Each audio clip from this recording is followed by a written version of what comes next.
ég fann það var einhverja verki sem ég var með innan mig sem ég kannaðist ekki við, sko. Og það leið svolítið tími, sko, þetta kom svona með dálítið löngu millibili. Það leið svolítið tími á milli en svo eftir ég fór að fá þessi einkenni, sko, svona kláða og kuldaskjálft og svoleiðis, þá var þetta nú fljótt að gerast, sko. Og þegar ég var orðinn gulur þá var ekki neitt að ræða en að fara að skoða málið. Sko, ég var í 4 vikur inni á sjúkrahúsi á Landspítalanum og það var alveg hrikalegt að sjá mig, sko.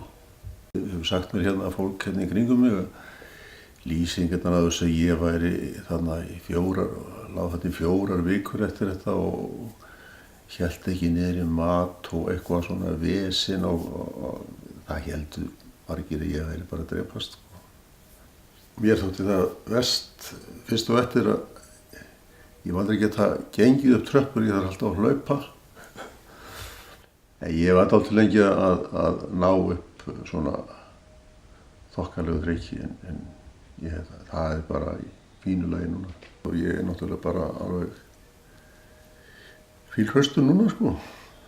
Ég er 75 ára mann, þá er ég bara í góðu formi og hleyp upp stiga.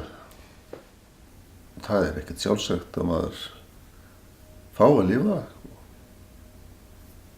og getur bara verið þakklátur fyrir að fá svona, mér finnst ég hafa fengið framlengingu.